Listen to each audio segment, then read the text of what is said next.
Welcome, everybody. Good evening to all of you. This is yet another episode of the Rainmakers podcast. We believe words have the greatest power, the greatest tool that the humankind has to make change in the world. And we, every week on Wednesdays from 8 to 9 Sri Lanka time, bring guests from all around the world who share their thoughts, share their ideas, because those ideas we believe can change the world, or at least all of us, in the way we conduct our lives and make a difference in not only in our lives but also in the lives of others. Today, we have a guest coming joining us all the way from Malaysia. His name is Dr. Manveer Gill. He is a doctor, the founder of Metabolic Healthcare Solutions. He focuses especially on type 2 diabetic reversal and medication reduction. Never heard of, I have never heard of it before till I got to know him. And then also obesity reduction. Thank you very much, Dr. Manveer, for joining us today. Very happy to have you here. Thank you, Yoga. Thank you for the kind introduction, and it's a pleasure. Thank you for having me on. Thank you very much. Of course, you all also know that we are joined by Dona Balasurya, who is a success trainer, a lawyer, and a lecturer who is our co host, as always, who adds the color and charm to each and every podcast that we have. Dona, good to have you here again. Thank you very much, Yoga. Thank you. Fabulous. To all those who are joining us, our request is please be kind enough to send us your questions. If there are tough questions to answer, please be kind enough to put them across, because the topic today is very, very important. It's crucial, so that if we learn this, we will be able to truly make a difference, because we at least know somebody that is affected by diabetes, or some of us are. So we will have to, I think this topic and this discussion could truly make a difference. So please be kind enough to send us your questions. The questions will be immediately answered, hopefully. If not, by the end of the session, we will be able to answer. So the next 1 hour is going to be power packed. Tell us where you're from, tell us what you do, ask us your questions. Dr. Manveer is here to answer them all. Dona, over to you. Let's kick it off. Thank you very much, Yoga. Well, let me do the honors of starting with the first question, Dr. Manveer. When I did some research, I found that about half a billion people suffer from diabetes worldwide, and about 760 billion US dollars is spent on medication, and it has been spent in the year of 2019. And some people yet believe that type 2 diabetes is irreversible. What is your take on that? I would love to know your opinion. Well, thank you for the question, Donna. Well, if you were just to understand type 2 diabetes, you simply put that the body is not able to digest the sugar fully, and then there's a spillover of that sugar into the bloodstream. So, what happens if there's too much of sugar in the bloodstream? Then the effects of high blood sugar starts to have its own complications to the body. So then we start to tend to develop kidney disease, heart disease, retinopathy, which is the damage to the eyes, and Eyes. also the most one of the most frightening things are the disease called diabetic ketoacidosis, where the sugar goes too high and the patient slips into a coma. So these are quite a few of the side effects and the consequences of uncontrolled diabetes. And to answer your question, yes, diabetes type 2 can be reversed, but there's a caveat. Not all cases can be reversed. Some cases can be reversed. It all depends on the length, the duration, the types of medications that you are on, and how bad and how far along that you are in the disease. The most important thing to actually get to get across is that there is still hope. Even though you are quite advanced into your disease, there is a chance that you can actually reduce the medication, like insulin levels. You can actually go down the units or even get off and still be on oral medications. And for the patients who successfully get off their medications, you get a chance to get a a breath of fresh air into your diagnosis that you're no longer type 2 diabetic. And if we were to understand fully, and according to the American Diabetes Association, full remission is having two consecutive readings of normality in the span of 12 months. And I've seen that firsthand. Great, fabulous. Thank Yes, you very much, Dr. Manveer.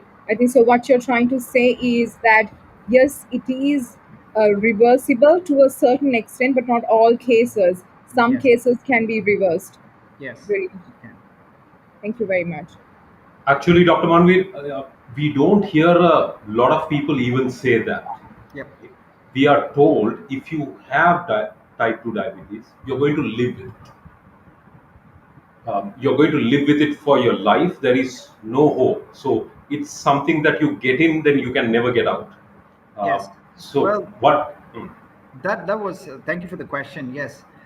Again, this is based on very new research and very new science.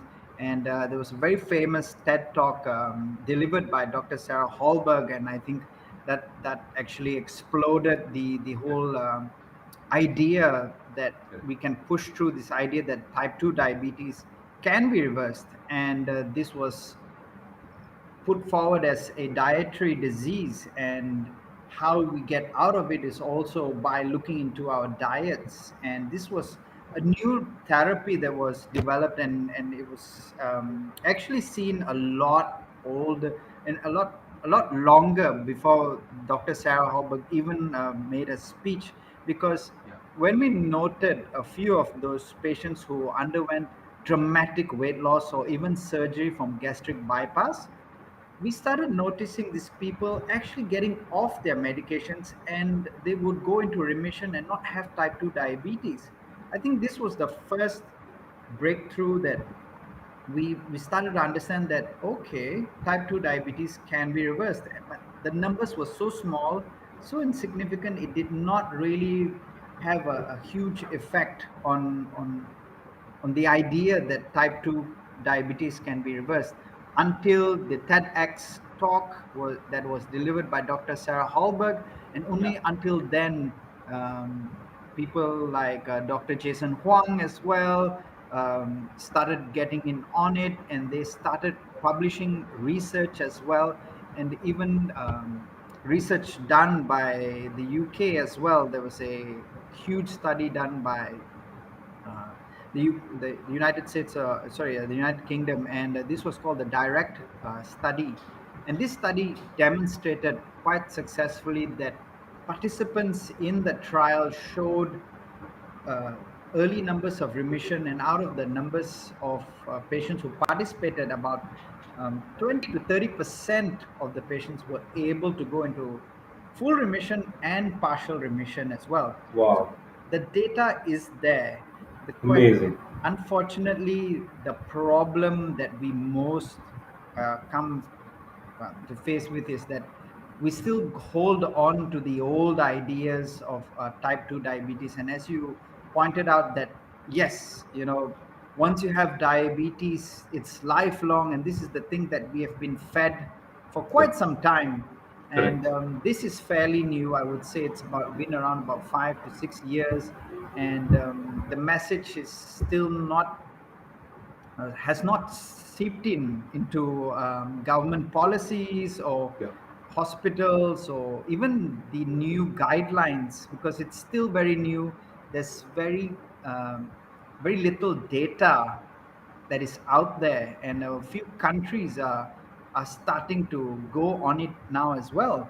So Correct. they're trying out many different things like low calorie diets, um, weight loss, fasting. So there are many, many methods to go on, even the ketogenic diet, and these are quite promising. And as some of these methods I use myself in my own practice, and I've seen great results. So to answer your Fabulous. Dr. question, Manvi, a lot of information. So, what we are going to do, I think we have to now go one step at a time and okay, dissect it so that we can understand it better. sure, Because so much valuable information. So, let us go one step at a time. sure, So, Dr. Manavit, before we venture into the information, there Yes. should have been a reason why a doctor Ah, who could have ventured into the government hospital system, could have started his own clinics, his own hospital, but you chose the exact opposite of finding a niche that is very small. And at times, when you the problem with finding a small niche is that everybody has only questions and bad things to say about it, especially when you go out and say that I'm going to help you reverse type 2 diabetes. So, what inspired you, Dr. Manveer? What is your story? What brought you here?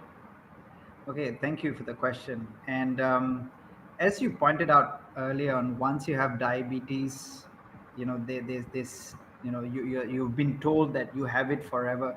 And this, if the doctor is in a very lucrative practice and he has a lot of patients, and this is the best type of patient you want, because it is an absolute marriage, right? it's Yeah, it's it's absolutely till death do us part. It's either the patient passes away first or the doctor passes away, but whatever it is, you're locked in, and the that's it. duration of time you're on your medications, you're gonna have to have those tests done, and it's a vicious cycle. Yeah, And what brought me to this is, I was practicing the hospitals. At first I was in tertiary care, where we had to rotate in all disciplines like orthopedics, we had to rotate in emergency medicine, surgery, pediatrics.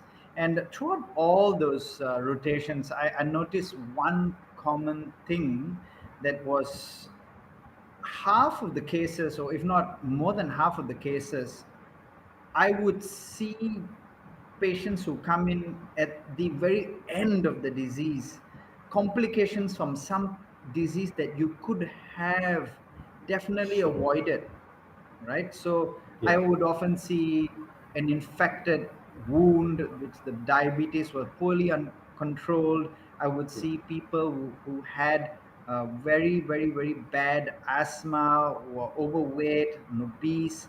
And I would also see kidney failure, people coming in with breathlessness, because they have severe water retention. So when I saw that, for me, it was way too late in their presentation. So that's when I got out of the hospital and I actually ventured into primary care. And I was still in the government. And I was very fortunate that I got the placing that I wanted to, which was diabetes. And I was placed in the primary care clinic. I saw about 60 to 70 type 2 diabetic patients a day. yeah, And it was hectic. yeah. It was so many patients, and I was, up to my up here to patients, and I got a wealth of information and experience.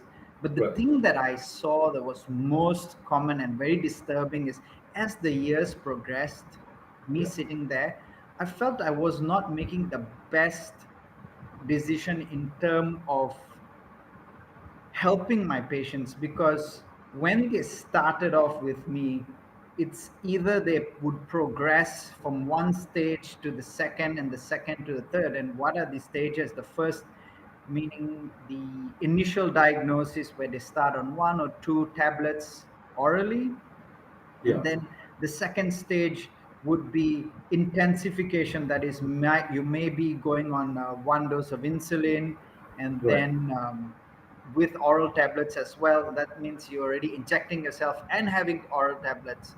And Correct. then of course the third stage would be something which is more severe, where you would have the complications set in already, like a retinopathy, which is damage to the eyes, damage to the kidneys, damage to the heart. So this step by step progression was very, very troubling and very worrying for me, because I don't think I was doing much service other than sitting down and giving them medications. And now I would say that I would see them in every 3 months, and I thought that this was absolutely um, well, necessary for them. But I think in the bigger picture, in the large scheme of things, I don't think I was It didn't. making impact at all. Right. So that is when I decided to do some research, and I was stumbling upon a few papers. And I think it the Google search, they started, they just whacked this video right in front of me, and I Yeah, saw the exactly. TEDx talk by Dr. Sarah Hallberg, and I became very intrigued, and I threw myself into the research. And yeah, long before. Long before I started this research, I started off with a few of my patients. Then I asked them, I said, would you like to try this with me? Great. Try this new method of getting off your medications, and let's see if the data holds up. Because for me, the most important thing is the data. It's not something that is by feel, by, oh, you're getting better, you're losing weight. For me, the data is the most important, because the numbers Correct. do not lie. And Numbers when don't you lie. get a patient testing their blood sugar and it's Yeah.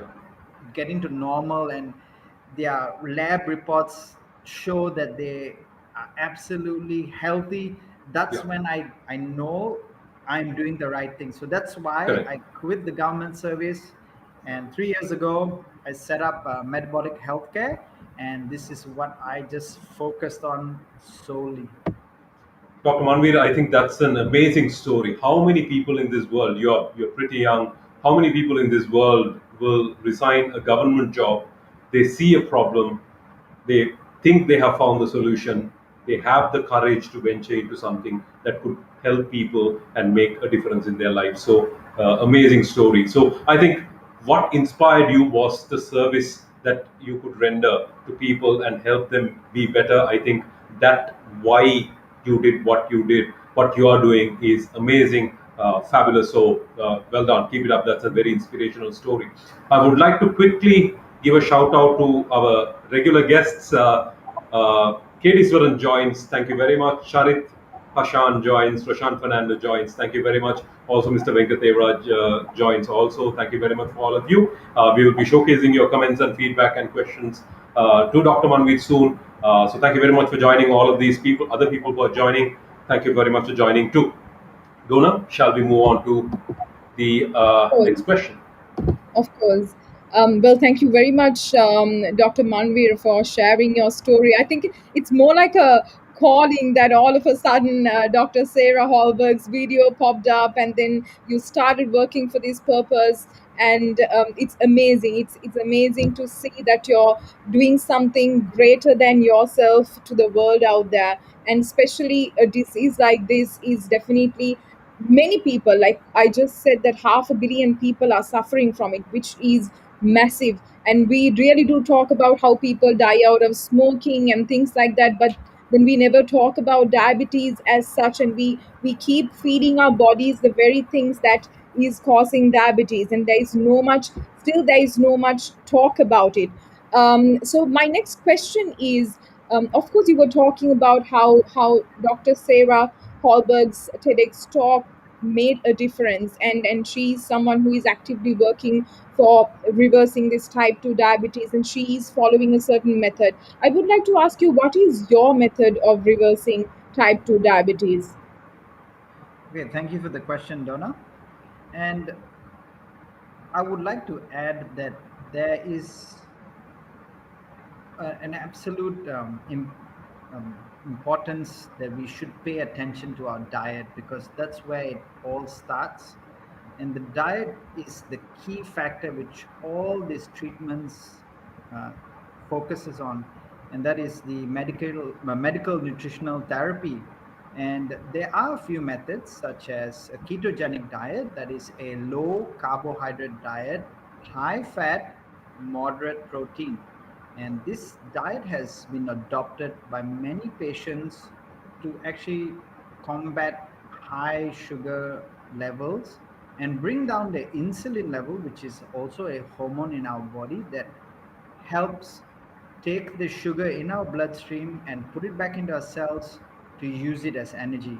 So when type 2 diabetes has a problem with the insulin, and this is where the ketogenic diet helps out. It brings out the insulin levels to very low, and thus it also lowers down the sugar availability in our body.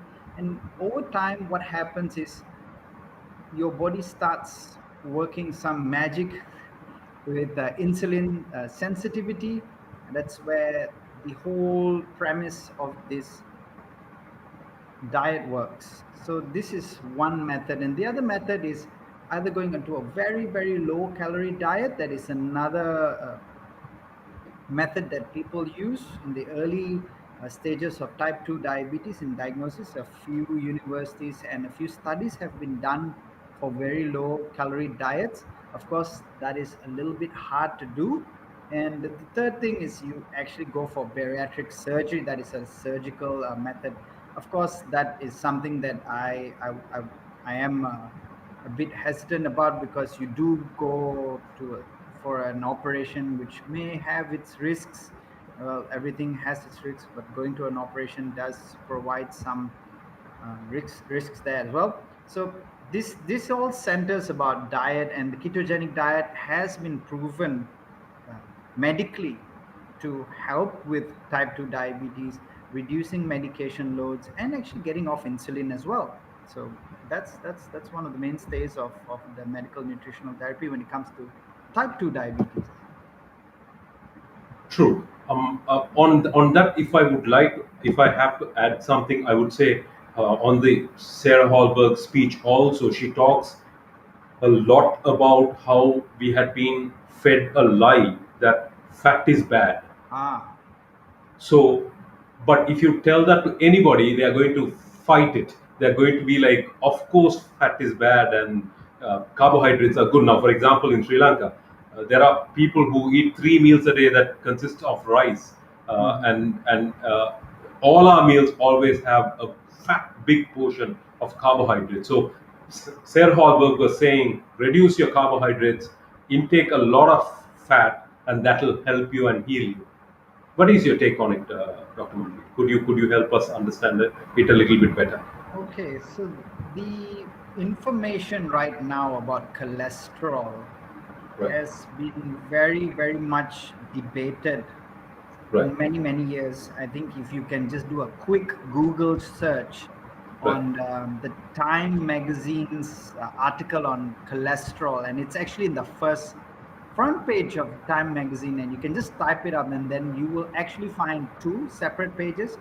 One very early on in the 80s to 90s, that cholesterol is bad, yeah, and then one that is very, very recent, about maybe 6 7 years ago, or perhaps even older, and there's the picture of butter right in front of the Time magazine and says cholesterol, is it bad after all? So I think we're still trying to make up our minds about cholesterol, and I think as the time goes on, we dive in deeper, and then we actually do find out that cholesterol is not so bad. It's just that when we have seen multiple deaths from cardiac arrest, that is heart attacks, and then we look at this patient's cholesterol level, and those cholesterol levels are through the roof, we quickly made an association in the 50s that this is the main cause of heart disease, cholesterol. So since then, I think we started demonizing cholesterol as something really, really bad, and we must absolutely get rid of. Of course, I would like to also mention that some cholesterol is bad. There are different types of cholesterol. So you've got to look at the total cholesterol, the triglyceride levels, the LDL, the HDL, the ratio, and even the LDL, which is so-called the bad bad call. cholesterol. And that is also being researched into very heavily, because now they're finding out that different particle sizes in this LDL, and it all depends on what particle size that you have in your bloodstream. So now the thing, it's going deeper and deeper. So our understanding is changing about cholesterol. Right, It's when you do the ketogenic diet and you adopt such a high fat levels, your cholesterol level is going to bump up. And why does that happen? Is because you're going to use the fat in your diet as energy rather than using sugar. So when you right, have very low carbohydrate levels in your bloodstream, that carbohydrate level just breaks down into a tiny amount of sugar, and you use it up very quickly. So now the question is, where is the body going to find that extra level of energy? So that's when it starts breaking down fat. So when you yeah, use your fat for energy, that breaks out into the bloodstream, and your fat content goes higher, the cholesterol level goes higher, Right. and you definitely have that high cholesterol. And Right. if you ask me if it's bad, I think the research is going to point to a very different direction in a few years' time. Right. Right. Yeah. Well, also on just to add one more to that is Yes. that you have explained to us how people have been telling all the bad things about fat and Yeah. how it induces cholesterol and how cholesterol is very bad and it's killing us. So the you have explained to us clearly the way in which we were deceived into thinking fat is bad. Yep. So Sarah Hallberg and even ketogenic diet, for example, which you mentioned as one of the ways in which we could recover Yep. if they, from have a healthy life and recover from type 2 diabetes is ketogenic diet, which has a lot of huge big number of fat content than carbohydrates. Very small carbohydrate content, high amount of fat content. And what you're suggesting is that is a right way to do it. Maybe you have to consult your doctor, get a good understanding of it, of how to do it, and then do it. Fabulous. We will talk about it a little more. But before moving on, as we reach the halfway mark, one of the questions people would like to know, ask is, what are the success stories, Dr. Manveer? Now, when we did the research to get to you, we saw the success stories that you have shared on your social media, on your website, where people have recovered and given testimonials. So, Yes. why don't we share a few stories that were success stories where we can be inspired, people can be inspired and to adopt the system. Okay, so I will share with you a few stories. Right. I will share with you one of the first few patients that actually came to me, and this was a 29-year-old gentleman. He Right. just started work in the city, and he was from another region in Malaysia. He's a bachelor. He was working long hours, and he started putting on weight. And he also has a family history of type 2 diabetes. And when if you think about it, you would never suspect a 29-year-old man to Yeah. develop type 2 diabetes. And the way he found out was by accident, because he was offered another job, and that company required him to do a medical test. And he did not expect to see his sugar levels shoot up so high. His HbA1c, which is a I will explain later, which is a 3 monthly average of his sugar, was also very high. He Right. had a little bit of fatty liver, and he had put on quite a bit of weight since moving from his small town to the big city.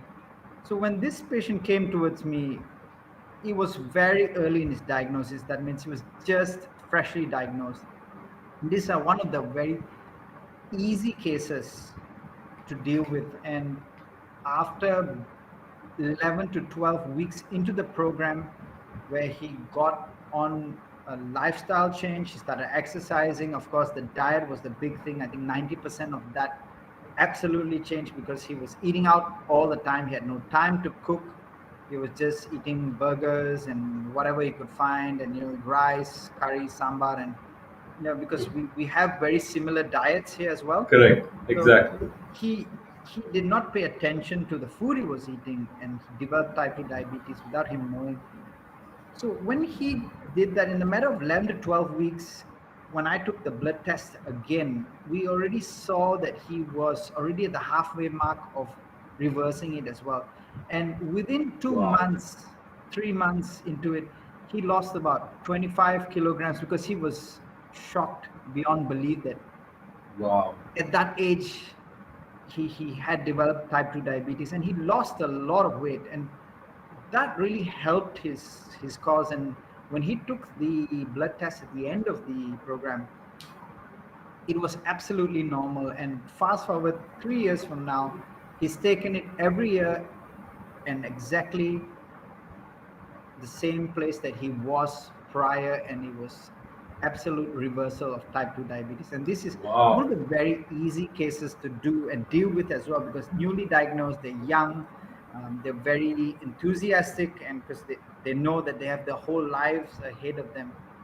And I Yeah. have But an Dr. Manvi, that's an amazing story. That's an amazing story for somebody to have it that young. I think now children are having type 2 diabetes, yes, so it's going to be the reality of the world.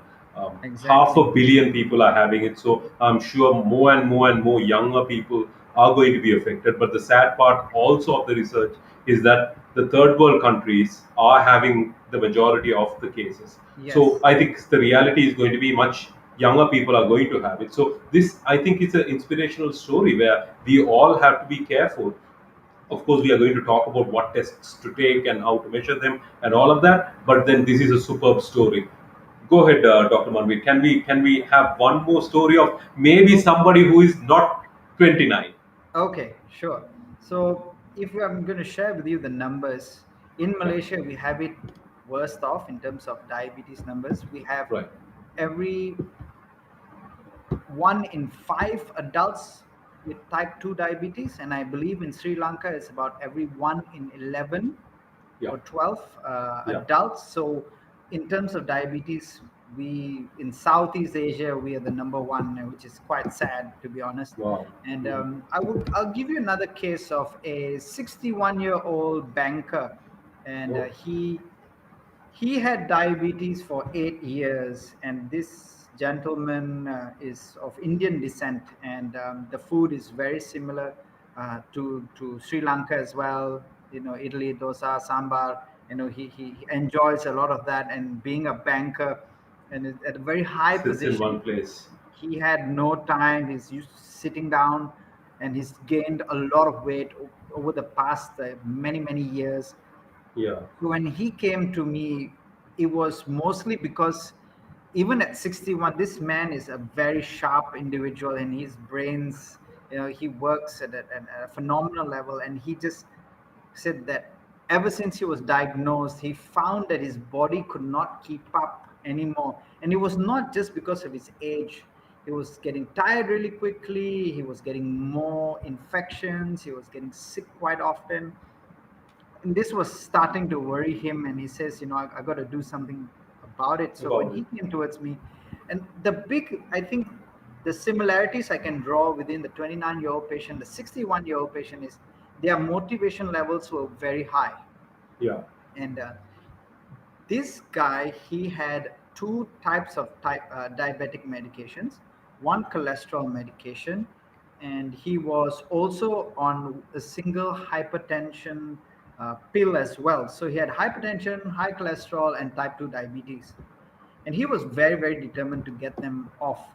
So within Right. 11 weeks he got off two of his type 2 medications, and he's reduced his hypertension pill to half, and the Wow. cholesterol pill as well he's been taking every alternate days. And this was 11 weeks, because when I track my patients, I track them weekly, and they also give me their blood readings on a weekly basis, 2 to 3 times a week. So we get the data, and with that, that's why it's you need a medical officer, Assistance. or a guy or a person who's guiding you, because when we adjust the medications, we need to take an account of your blood sugar levels, because as your blood sugar levels go down, the medications also needs to be adjusted.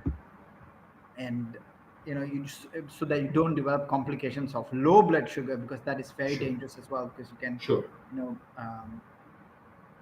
you can faint, because you know, low blood sugar, you can faint, Yeah. you can fall, and you can, you know, injure yourself. So that balance is very tricky. But coming back to him, he knocked it out of the park. Just 11 weeks he took it off, and 5 months later when we did the test, his blood sugar levels was so amazing. I tell this to all my patients. I'm pretty embarrassed because his blood results are better than mine at the age of 61, and me being 34.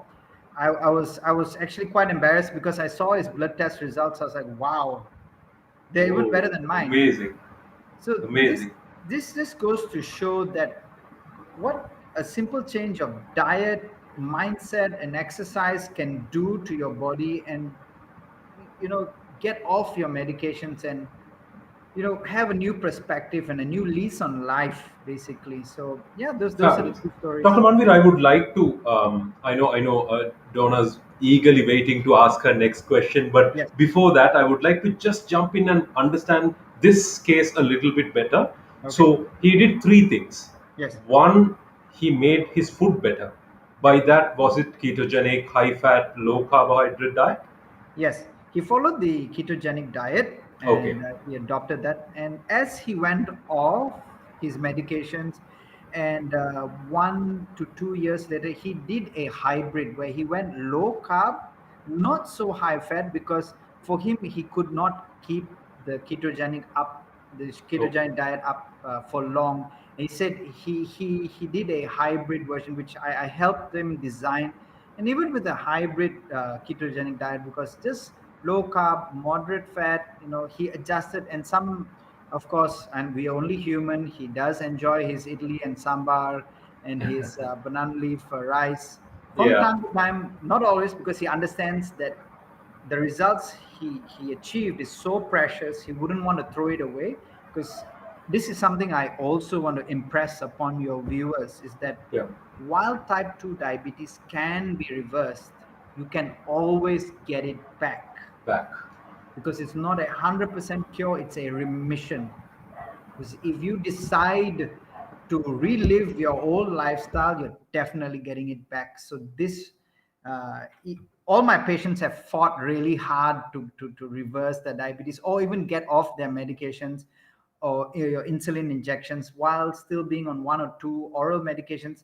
But they have fought so hard for it, so they won't really go back into that old lifestyle of eating mountains of plates of rice, and high carbs, sugary drinks, and going back to the old lifestyle. So yeah, he did So, adopt. ketogenic diet, Yes. great, fabulous.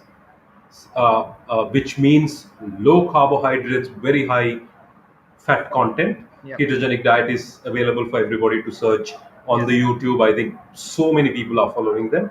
Second, you said about exercise. Yes. You can't outwork a bad diet, they say. So, Yes. how much exercise was this person doing? Okay, What was his average? because he was 61, so I couldn't, I actually did not force him to do any exercise in the first few weeks, because there is a transition period when you change your dietary requirements. Your energy levels also go through a shift, because from sugar burning to fat burning, you will go through a transition where you will start feeling a little bit uneasy. But once you start getting used to it, you will definitely get in the rhythm of things. So exercise had to be introduced in stages, and this physical activity that I recommended to him were light weights, brisk walking, and he would from time to time go for his golf games. And he kept active, and he did not overdo it. So sometimes, people, there's this whole mantra about, you burn more calories than you take. So when you do that, you're trying to burn more, and you're trying to overwork your body, and then you're eating less, you're just left very weak, and the results are quite poor. And I think great minds think alike. Farhas Farouk, who was our last guest, who Okay. on the podcast, asks the same question. He's asking, what role does physical activity play in this method? I guess the question is, can someone bring diabetes under control purely by food without the need to increase physical activity? I think that is what you have said. Have physical activity, and you can't outwork a bad diet. So Yes. focus on diet and focus on ketogenic dieting, a mental shift, relaxing, maybe sleep and meditation, and so on and so forth. So fabulous. I hope that question was answered. If not, I'm sure he will get back to us. So, Donna, for you, next question. Yeah, Yoga, you got me waiting for a long, long, long time. But yet, what Dr. Manvir shared was quite interesting, and it shows the impact of his work. And just imagine how much of a difference that one life can make in the society. I mean, his family and the people that he's really connected to. will really get benefited out of it. So it's amazing. Hats off to you, Dr. Manvir. Thank you, Donna. My worry is now, when I was doing a little bit of research, it was shown that this reversal of type 2 diabetes is not backed by research. There is a huge allegation, a huge complaint against it. What is your take on this? Is it backed by research, or is what these people are saying, is it true? Is it not backed by research? That's a great question, Donna. Thank you so much for asking that. I think that is a very important question. I think in the medical community, in the scientific community, I think most people pride any new therapy or any new drug from research. So when people ask, oh, what research backs your claim up? And there's plenty of research emerging right now. I think the earliest study, which was the direct study in the UK, as I mentioned before, and there's also new studies. And let's just put this into context. There are a few studies done mostly in the developed nations, and there are very few of them done in the third world countries. So, to give a context, and there was a study done in Egypt as well, where they decided to look at type 2 diabetes from a non-surgical remission, and it is used to be a mission impossible. Now it's a possible mission. And if I like to if I like to share this study, it was done in 2019 in Egypt, and they found a group of people who were eligible for the study. They took their criteria on board, the patients who were on medications, and they had about 670 patients at that point, which were roped into the study. And after the the diet was implemented, the exercise was implemented, and they were followed up. About 28 of them had complete remission, and this was over a span of Wow. 12 months. And out of those 670, 35 had partial remission. And there were about 300 or so patients who did not achieve remissions either through dropping out of the trials or who did not follow strictly into the diet and lifestyle regimen that was prescribed.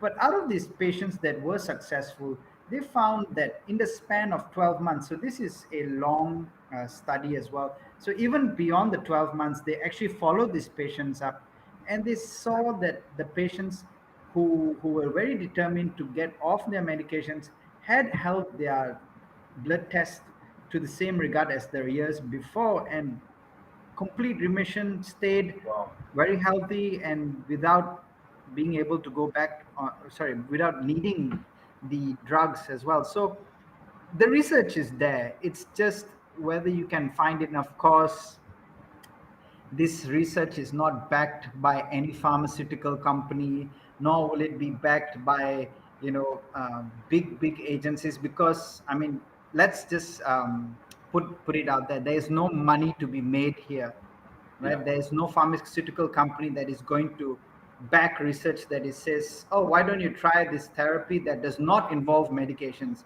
which is the mainstay of pharmaceutical companies.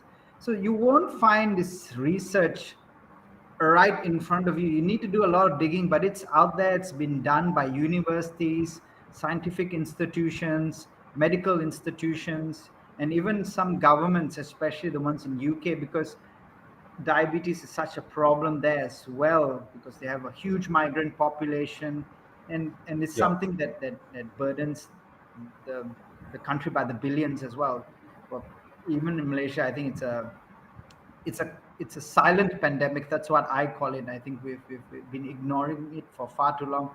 Yeah. I mean, although we have the statistics that show us that we are in grave danger, 1 in 5 adults is no joke, and No it's joke. Yeah. only going to increase as the years progress if we don't do anything about it. So I think Yeah. that's something that we really need to look into. And like Donna, as you pointed out, yes, the research is out there, the science is out there, it's backed by data.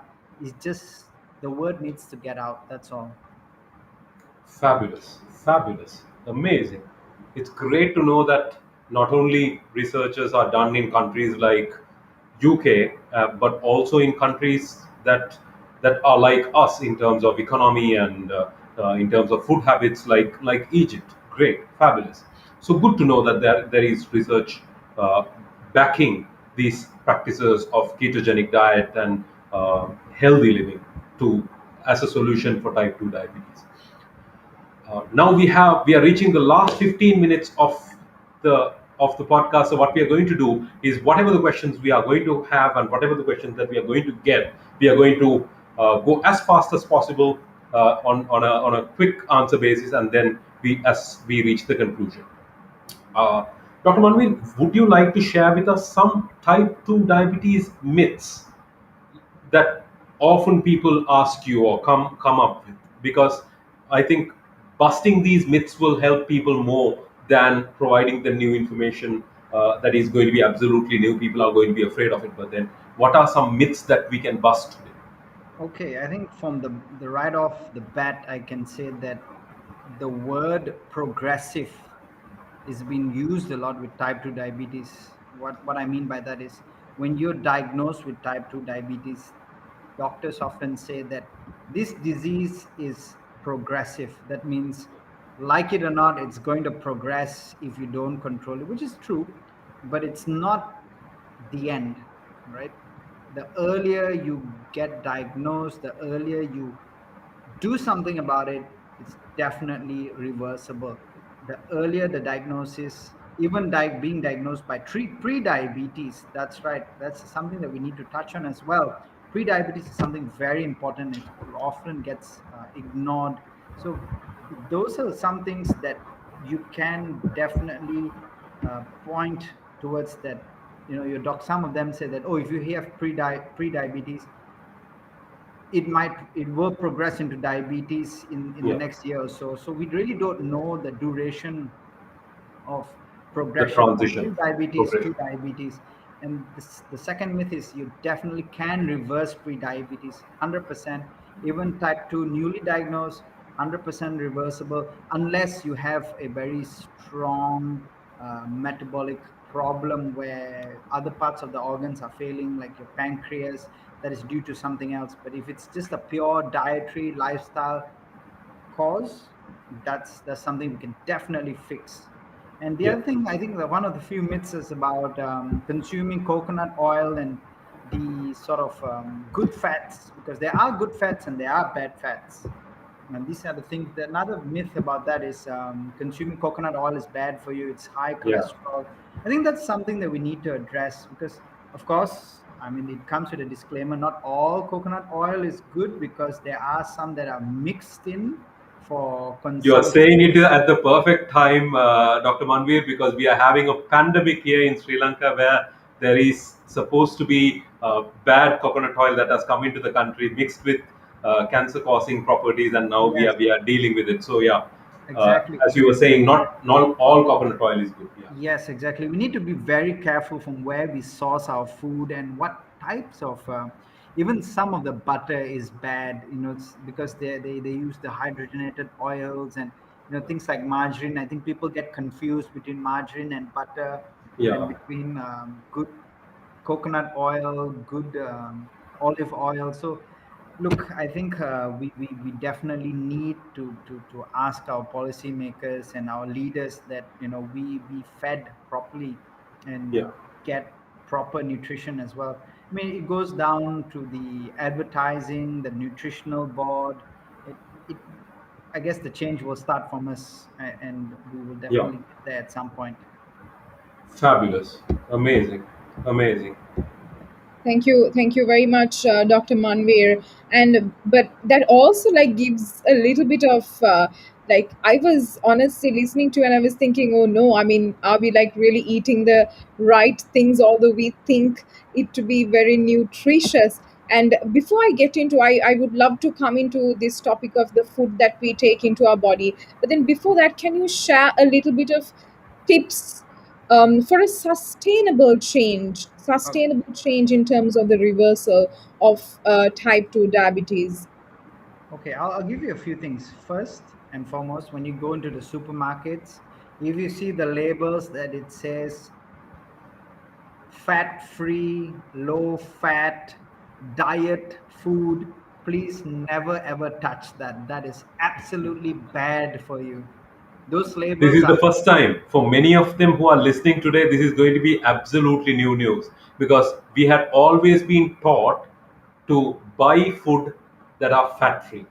yep. And So you here, who has experience and knowledge of Yeah. reversing type 2 diabetes, is saying that if there it is bad fat, stay away. yes, so I would definitely urge you, if you go to the supermarkets, lift up the bottle or the tin or the jar, whatever you're buying, turn it up around and start reading, start paying attention to what's written down there. You can see the fat content, the carbohydrate content, and if you actually look at the carbohydrate content in grams, and you can definitely, whatever the size of a sugar cube is in your country, ours is 4 grams. So what I used to do is to tell my patients, there's a big jar of a pasta sauce, quick and easy, things that a lot of people use.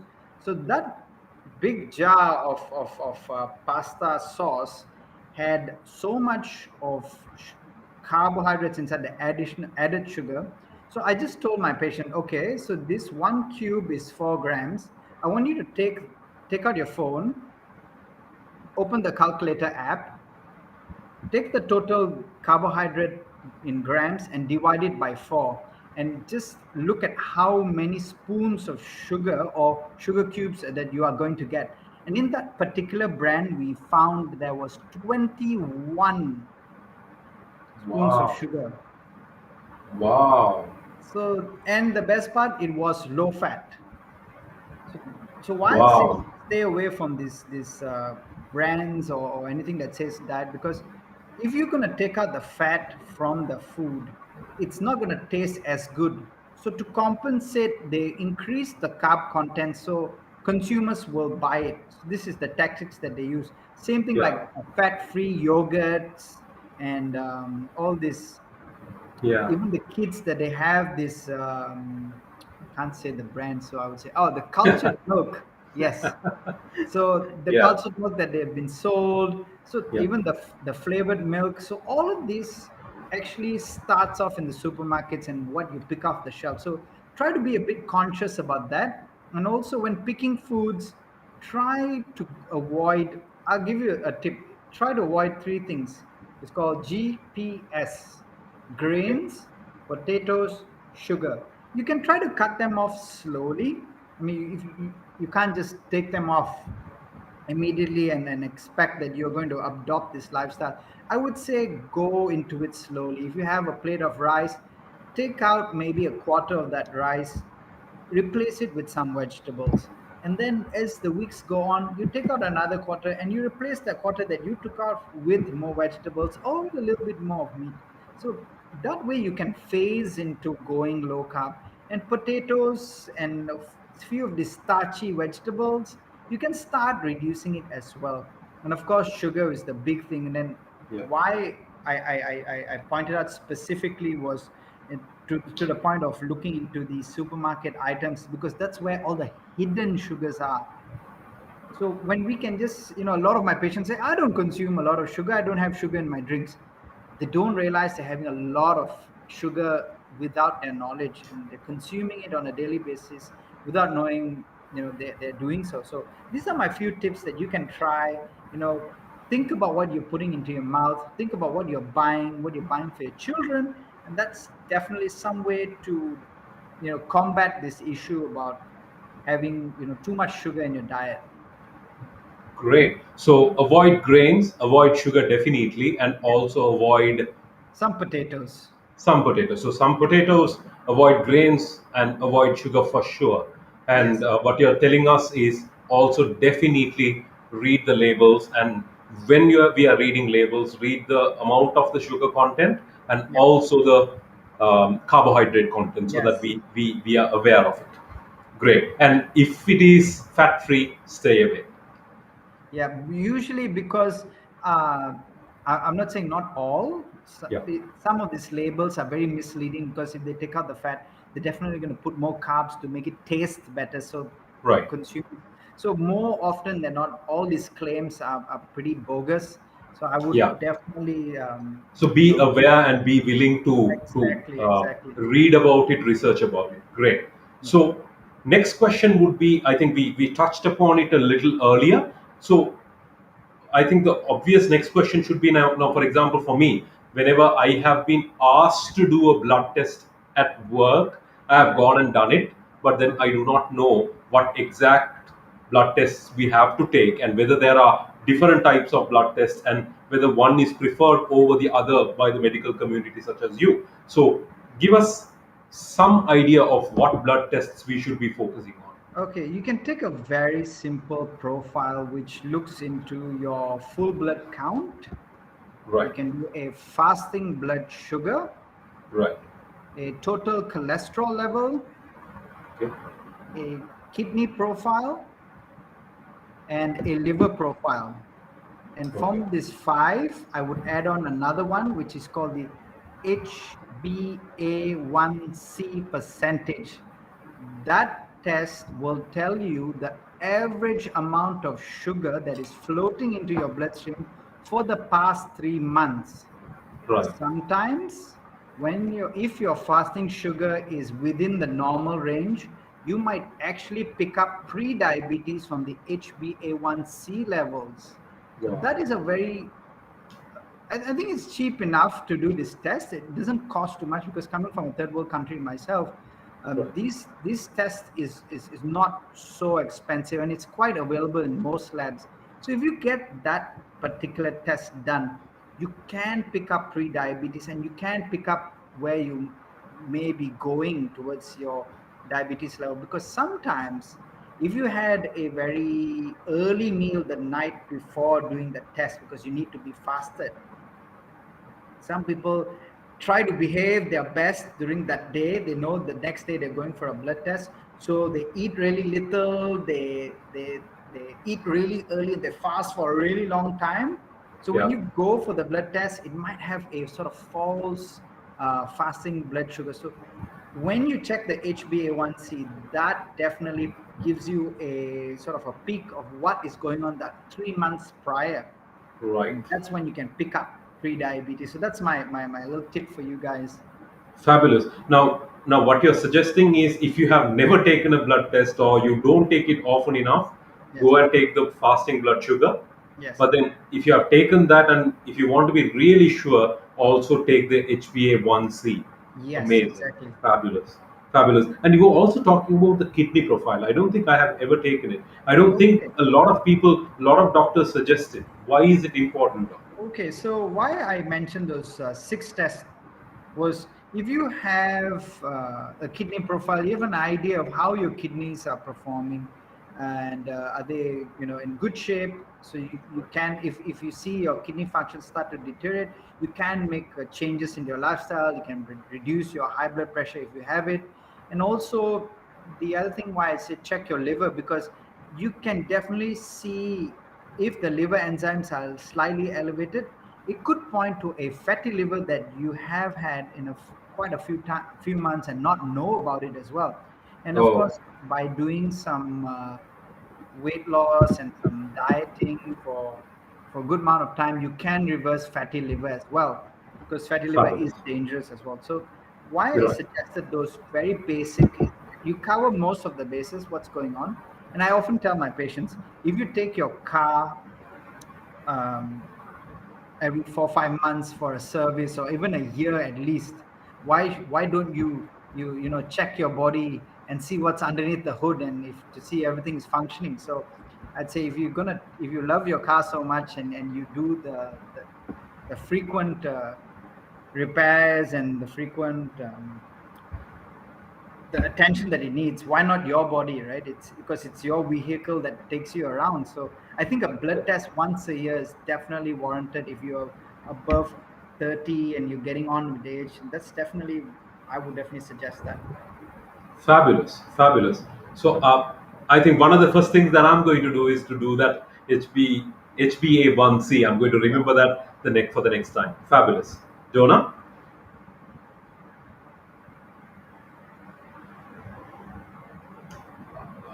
Dr. Manvir, you also talked about ketogenic diet, which I think we have spoken a little Mhm. in detail, can we also quickly check whether it's fabulous or whether it's a fad?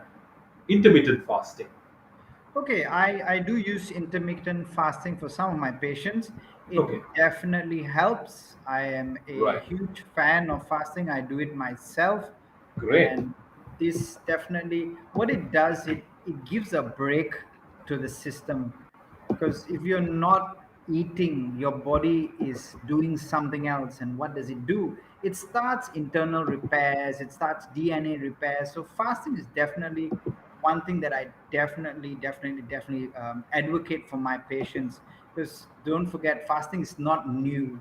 You know, if you right, look at the Asian cultures and right, the old mythologies, and uh, a lot of old civilizations practice fasting, and even to correct, the back days of the ancient Greeks as well. And right, they fasted as well. I think a lot of Muslim countries fast, yeah, and the European fast, the early Abrahamic yeah, religions, they all promoted fasting.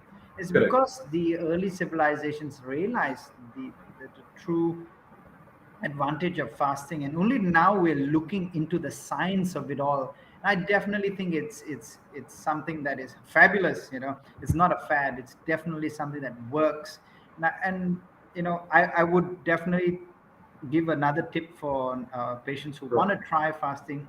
I would say you eat your dinner, you go to sleep, and when you wake up, you can just have a cup of coffee without any milk, any sugar. I know it's hard to try. Or the other thing is, if you like a tea bag in hot water, try that out first, and then try to push it to lunch, and then you have your lunch, and you've already fasted. You've already done some sort of intermittent fasting, and right.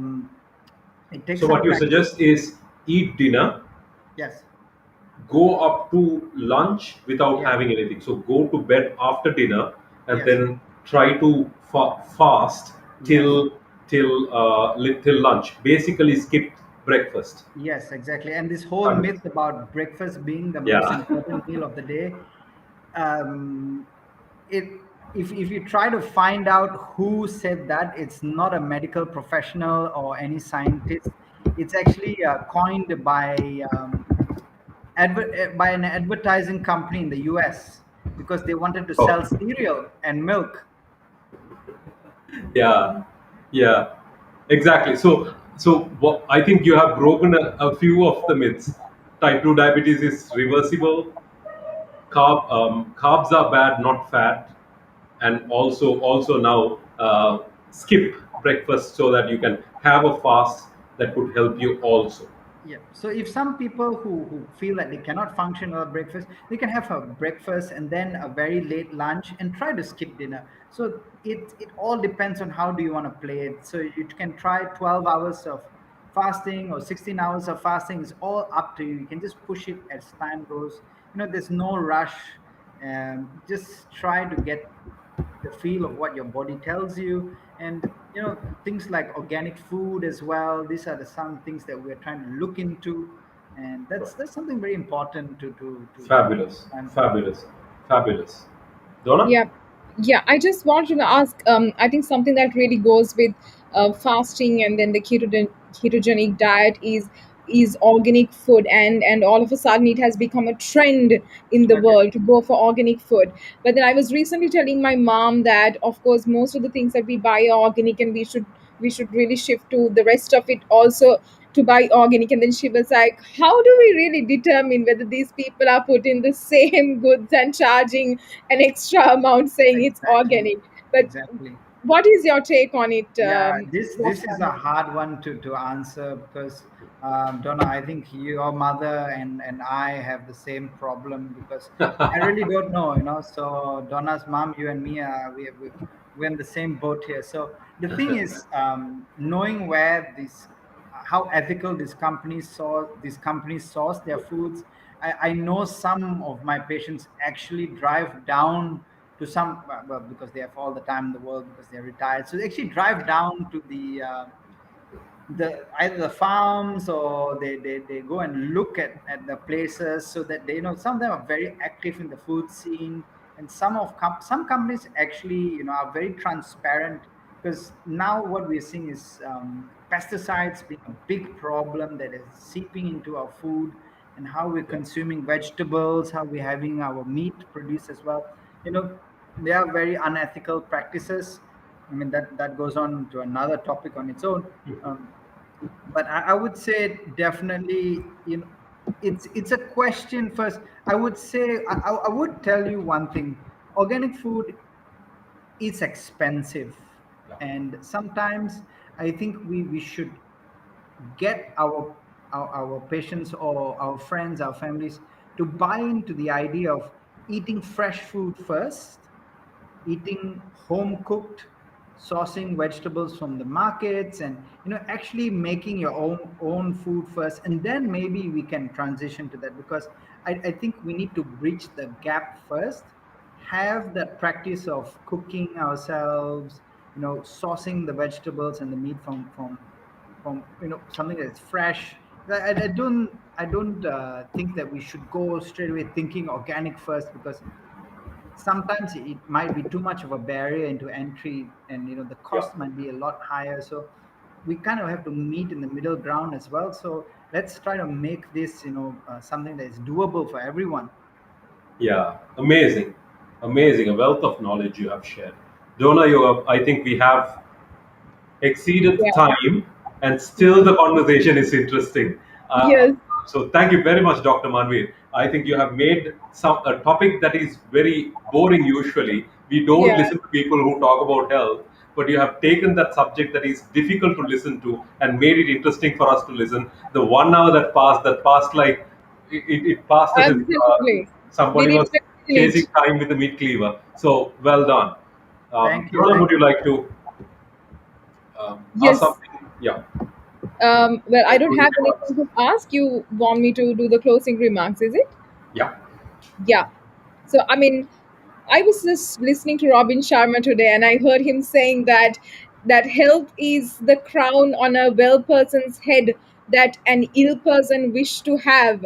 And today, what we spoke of was one of the biggest threat to the humankind these days. That is the diabetes, and how to reverse. And is it possible to reverse in the first place? So there were many questions that we really spoke of. And Dr. Manvir, we are very grateful to you. You're doing a great service, a noble service to the people out there, and we are wishing you all the strength, courage to pursue this great goal of yours. And we would be there rooting for you in every step of your way. Thank you very much. Thank you, Donna, for the kind words. Thank you, Yoga, for having me on this wonderful podcast. And I wish both of you guys the absolute best, and keep up the good work. And I'll definitely be tuning in to more of your Rainmakers podcasts. And yeah, thank you so much. It's been a pleasure uh, having me on. Thank you so much for having me on. And yeah, have a Fabulous. Thank you very much. I think Donna concluded it in the best possible way. I would like to say thank you very much for joining us all the way from Malaysia to share the knowledge and share it for free, because you believe in the cause of trying to help as many people as possible. I hope you succeed in your cause as big as possible. And one day we will be happy and happily looking at you and saying that we one day spoke to him and he made sense that then, and now he is still making sense now, and he has made a big impact. Wish you the very best. Thank you very much for being our guest. thank you so much for having me. Have a great Thank evening. you. Good Thank you night. very much for everybody who was joining in. Appreciate you always joining in and supporting us. Thank you very much. Take care. We will meet you next Wednesday with a very interesting guest too. Thank you very much, everybody. Be safe.